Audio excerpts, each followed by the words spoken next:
stories don't define you. How you tell them will. Hi, I'm Sarah Elkins, your host and chief story maker of Elkins Consulting. We share stories for many reasons, to persuade, to entertain, to connect. What we sometimes forget is the impact of the stories we tell ourselves. Whether you're sharing personal stories or business stories, how you share them makes a difference in how you remember them and in how you're perceived by the people you're interacting with.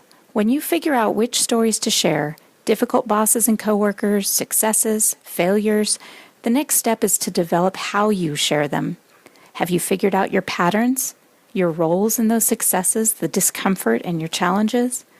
In this series, you'll hear stories that will resonate with you. You'll nod your head in understanding, and then we'll dig into the lessons from each of those. How many times have you been sharing a story only to be interrupted by a person eager to share his own? When I'm working with clients on communication skills, I remind them to listen for understanding, not to respond. But during this podcast, I'm asking you to listen and consider your own related stories, to listen and consider which stories in your life might have impacted you in a similar way. I've had a handful of what I would consider good managers in my career. I consider them good when a manager trusts me to get my work done, obviously cares about me, doesn't micromanage, and does their best to advocate for me and provide the resources I need to do my job. But what's missing there? Mentoring. Early in my career, I was offered an incredible opportunity to be a branch administrator in Washington, D.C., as the branch transitioned to a new owner, a company based in Vancouver, Canada. It was probably way beyond my experience and skills, but the branch manager interviewed me in a coffee shop, one of the best interviews of my life, hired me on the spot, and generally just trusted that I could figure out my role and be successful. In other words, he trusted his instinct that I could make him look good for the new owners. And I did. He didn't micromanage me. He gave me authority to make decisions, while making sure I knew I could talk to him and ask for guidance at any time. He did set good boundaries. We talked about budget often, and he was clear about what his expectations were. And over the course of about 10 weeks, I negotiated a lease for new, raw office space 3 times larger than the space we were in, worked with an architect team to design the interior, the layout of the offices, the paint, the carpet. I negotiated data and phone system installation, and even purchased artwork. When the time came, I organized, coordinated, and managed the move of our employees and the contents of our office space into a new location in about 24 hours, losing only about 4 hours of productivity for those employees. I was 24. It felt like a huge accomplishment, especially because I had never done anything like that before. It built my confidence. Then I set up and trained our staff in accounts receivable, accounts payable, payroll, benefits, and the basic processes and procedures of the new company, and then settled into my position and promptly got bored. 6 months after the move, my boss noticed some minor mistakes I was making. He called me into his office and asked me about them, and I honestly didn't know how to answer him. I got a little defensive. Fortunately for me, and for him, he figured it out before I did. He realized I was bored. Within a couple months, he hired a new branch administrator and transitioned me into a junior consultant role. I enjoyed every client site I worked on. I moved around just enough to keep me interested and constantly learning, and was appreciated and valued by our clients. I still hadn't figured out exactly what my unique skill sets were, but I moved between tasks, learned a lot about everything I touched, and moved on.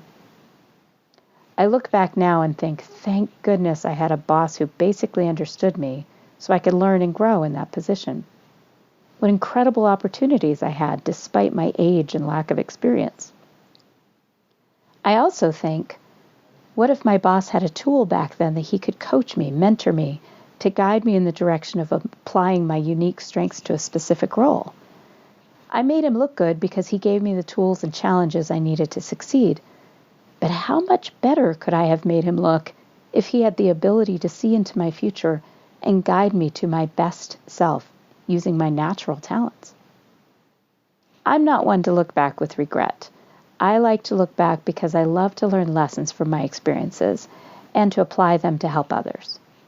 So when I look back at that time, I'm grateful for what Melvin Sassoon did so early in my career. He trusted me and saw skills in me that I didn't even know were there. I also look back and think about what we both could have done differently to have different, even better outcomes. What if you had a tool that would transform your relationship with your employees from manager to mentor or coach? What if you had a language to speak that would help your employees understand their role and value in your company and would help them understand their own strengths and how to apply them to be more productive and happier at work? You could even begin with selfish intentions. When your employees are successful, productive, effective, and happy, they can make you look really good. The end result is that you'll find more satisfaction in your relationships at work, even if you don't start with that intention. It would be almost impossible for you not to improve on your success leaning into that style of management. Well, here's the good news. There are tools to help you mentor and coach your employees to bring their best selves, their greatest talents to work. The difference in the tools is simply how you manage to apply them to improve your communication. I could have focused my attention on a number of assessments and tools to help me in my communication coaching. StrengthsFinders was simply my tool of choice because I found the concept to be so positive and easily applied to the workplace. Whatever assessment you use, whatever tool you use to help uncover the natural talents of your employees, take the time to coach them to apply those talents to their role in your organization. Think about your own career and how it could have benefited from having a manager who truly understood your strengths and could have helped guide you to lean into them and use them in every aspect of your life. Those strengths don't always show up in positive ways, especially in relationships with people who have very similar strengths, and those who are on the opposite end of those strength spectrum. It's as if you're speaking different languages when interacting with people with different strengths. So when you coach with a tool like StrengthsFinders, you can help your employee understand every aspect of their talents and how those can be negatively perceived by the people around them.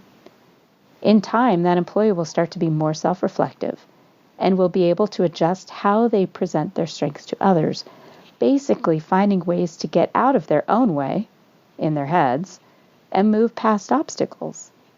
And when they truly understand their natural talents, their career will gravitate to roles that they will find great success and satisfaction. At that early stage in my career, if my boss had access to a tool like this and understood how to use it, it's likely he would have steered me in the direction of sales for the company. I love people. I loved the product that we were working through, and I love to share information and tools that help people improve their daily lives. My natural, unique talents would have made me an excellent salesperson in that industry with just a bit of training and guidance. But who really knows what might have happened? I could fill my days with alternative futures based on those what-if questions. What matters at this point is that I now understand how my natural strengths have helped me successful in the past and how they've created obstacles when I haven't known how I was being perceived by the people around me. I also know how I can apply them to improve my future and the lives of the people I have the honor of working with. If you had a tool to help transform your relationship with your employees from manager to coach, would you use it? Think about it this way. When you coach your employees rather than manage them, when you understand their strengths and what motivates them, your relationship improves. If you can coach your employees by helping them apply their natural talents to their role and encourage them by acknowledging their work, they can make you look really good. And when you micromanage your employees, undermine their confidence and trust, withhold important information, and allow whatever insecurities you have to impact your behavior, knowing you're somehow threatened by their competence, you make it absolutely impossible for them to make you look good. You make it absolutely impossible for them to do their job well and to make you look good. Whatever tool you use, make sure you understand your employees' strengths and what motivates them. Help them apply their strengths so they succeed. Because when your employees are empowered to learn, grow, and improve, they'll simply make you look good. Thank you for listening to Your Stories Don't Define You, How You Share Them Will. Please visit my website for more podcast episodes, blog posts, and information about how I can help you develop and share your stories at elkinsconsulting.com.